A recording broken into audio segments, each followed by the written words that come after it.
नमस्कार दोस्तों, आपका बहुत बहुत स्वागत है आदर्श लीगल वर्ल्ड में, जहां हम कानून की मुश्किल बातों को बिल्कुल आसान भाषा में डिकोड करते हैं। आज का हमारा टॉपिक बहुत ही क्रूशल है, छोटे अपराधों का अपराध मुक्तिकरण, यानी पेटी ऑफेंसेस का डीक्रिमिनलाइजेशन। लेकिन आगे बढ़ने से पहले एक बहुत ही बेसिक सवाल है। क्या हर एक छोटी सी गलती के लिए जेल जाना जरूरी है? मतलब क्या छोटे मोटे नियम तोड़ने पर भी किसी नागरिक पर सीधा अपराधी का ठप्पा लगा देना सही बात है? ये एक ऐसा सवाल है जो हमारे पूरे लीगल सिस्टम की नींव को छूता है। तो चलिए आज की इस चर्चा के फ्लो को देख लेते हैं। हम जानेंगे कि ये डीक्रिमिनलाइजेशन आखिर है क्या, इसकी जरूरत क्यों आन पड़ी, इसके फायदे क्या हैं, क्या इसके कोई नुकसान भी है, और फाइनली हम एक निष्कर्ष पर पहुंचेंगे। तो शुरू करते हैं अपने पहले सेक्शन से। डीक्रिमिनलाइजेशन क्या है?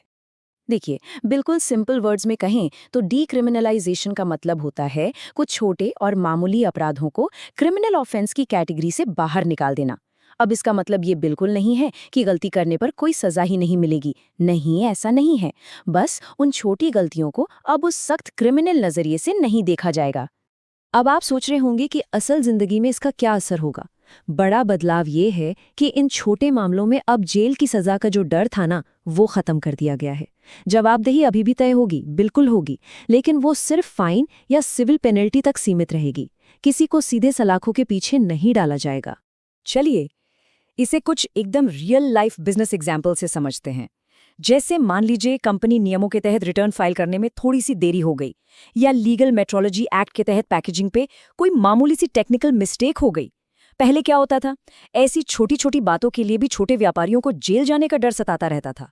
सोचिए, लेकिन अब इस क्रिमिनल क्लॉज के हटने से हमारे छोटे व्यापारियों को एक बहुत बड़ी राहत मिली है। अब वो बिना किसी बेवजह के डर और हैरेसमेंट के अपना बिजनेस शांति से कर पाएंगे। अब आते हैं सेक्शन 2 पर। आखिर इस बड़े बदलाव की जरूरत क्यों पड़ी? इस रिफॉर्म के पीछे जो सबसे बड़ा कारण है वो है हमारे इंडियन कोर्ट्स में पेंडिंग पड़े हुए लाखों करोड़ों केस। सच कहूं तो हमारी न्याय प्रणाली पर मुकदमों का इतना भारी बोझ है कि जो सच में गंभीर मामले होते हैं उनकी सुनवाई आते आते सालों बीत जाते हैं। होता क्या है कि हर छोटी बात को अगर हम अपराध मान ले तो एक डोमिनो इफेक्ट शुरू हो जाता है। सबसे पहले तो कोर्ट का कीमती समय बर्बाद होता है। दूसरा, इसके चलते हमारी जेलों में क्षमता से कहीं ज्यादा कैदियों की भीड़ इकट्ठी हो जाती है। और तीसरा, जिसका सबसे ज्यादा नुकसान होता है, आम लोग और हमारे व्यापारी, जिन्हें बिना बात के लंबी कानूनी प्रक्रियाओं का टॉर्चर झेलना पड़ता है। मूविंग ऑन टू सेक्शन 3, व्यापार और न्याय के लिए इसके क्या फायदे हैं? इसके रिजल्ट्स काफी पॉजिटिव है। सबसे पहला तो अदालतों का बोझ कम होगा, जिससे जजेस अपना पूरा फोकस सच में जो सीरियस क्राइम्स हैं उन पे लगा पाएंगे। वहीं जो हमारे छोटे व्यापारी हैं उनके लिए काम करना, बिजनेस करना बहुत आसान हो जाएगा। उनके सर पे लटकती हुई वो अननेसेसरी जेल की तलवार अब हट जाएगी। और ओवरऑल देखा जाए तो ये हमारी पूरी लीगल व्यवस्था को कई ज्यादा इफेक्टिव बनाता है। चलिए अब जरा सिक्के का दूसरा पहलू भी देख लेते हैं। सेक्शन 4, संभावित नुकसान। हमें चीजों को थोड़ा न्यूट्रल होकर भी देखना चाहिए। एक वैलिड कंसर्न ये है कि अगर इन नियमों को सही तरीके से लागू नहीं किया गया तो लोग कानून को बहुत ही हल्के में लेना शुरू कर सकते हैं। जाहिर है, जब जेल जाने का सख्त डर ही नहीं रहेगा तो कुछ लोगों में बार बार नियम तोड़ने की हैबिट बन सकती है। इसलिए एक सही बैलेंस मेंटेन करना बहुत जरूरी हो जाता है। अब आते हैं अपने फाइनल सेक्शन पर। सेक्शन 5, निष्कर्ष, रिफॉर्म नॉट पनिशमेंट।